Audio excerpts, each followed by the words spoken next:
Clark, YouTube din. Martin. Kapag naman tikat eh. Martin Tabang. Joshua. Good afternoon, everyone. I am Michael Ang, and I'm currently running for the position of Vice President of External Affiliations Committee. I'm guessing you're all wondering why there is a baby picture right behind me. Don't get me wrong, guys. Hindi pa ako magiging tatay kasi papatay na ang dad ni you. But what I really want to point out is the fact that I won't just whine about our problems, the problems of XAF, the problems of MS, or our current problems. Since we're so used to people talking about the things that we already know. People talk about connecting with our affiliates. Some talk about improving our situation. And some even want to make our events bigger and better. So, these are just general things that every candidate says. Kulang na lang ilagay natin sa tape recorder at ulit-ulitin kasi nakakasawa na.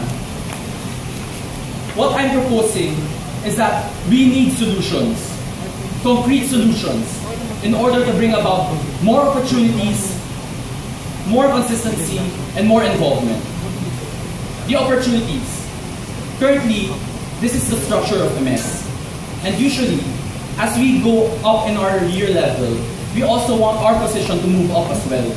Because think about it, AVP ka na nga ngayon, next year, AVP ka na naman ulit. We lack the necessary positional growth for our officers to strive for excellence. Kasi there is no difference between the newly appointed AVPs and our senior AVPs.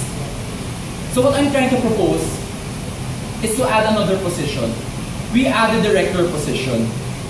They are handpicked by the executive board through evaluating all the performances of AVPs. So, and the task of the director is simple. They assist the vice president in handling the task, and they also assist the vice president in delegating all these to the members. But what I want to emphasize on is the fact that they are in charge to train the JOs. They are in charge to train the JOs so that we can improve and we can have a better and solid transition for our next generation. Also, I want to propose this plan, since think about it this way. Who are the people usually running for the position of vice president? Aren't they usually the capable ones and the ones who can make a difference here in MS? But what if two excellent leaders fight over a single position? What happens to the loser? Some people choose to quit, and that is what I want to prevent. We are losing capable people just because of this competition. And I want to minimalize that loss. As much as possible, gusto ko, #walang talo. If we implement this change, we can create a next generation capable of leading while preserving the people who are skilled and competent in the committee. Consistency. What I notice is that our projects are always fluctuating. For example, tri-party. Let's say that the event was a success. But what makes us so sure that in the next years, it will be of that caliber again? Nothing. What I want to propose is to make a specific database for our events. In our current database, all we have right now is just a list of sponsors. And out of all these thousands, how do we know who are we going to call? The specific database is a database that targets the event specifically. We record all the sponsors, the programs, and the publicity materials, and everything related to the event. So that in the next year, we already have that database. And we can say na, alam ko na kung sino tatawagan ko, and what else I can do so that I can improve the event better than the last year. Kasi IE tayo.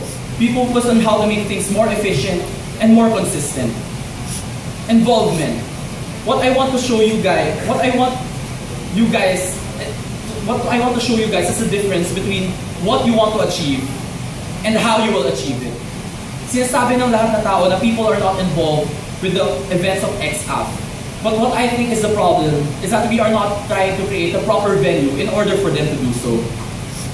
The venue I want to create is to have no quizzes and no tests on major events, such as PII Congress and ORSP Congress. Since people usually tell me, Michael, hindi muna ako magsa-sign up sa registration kasi baka may test kami, which ends up them being late in the registration, or them losing the opportunity. And we don't want that to happen. And to prove that I'm not just a man of my words, I've already consulted with some professors about this matter, and they are willing to support the plan. I've also taken up measures in order for them to implement the change. Kasi yung iba, sinasabi pa lang ang kanila with me, guys, and give me the opportunity to relive it for you. We're already in the top 5 organizations, and we can't settle for anything less. So if you don't know me, this is the kind of man that I am, and this is the kind of Vice President that I will be. Once again, I am Michael Ang, running for the position of Vice President for External Affiliations. Thank you.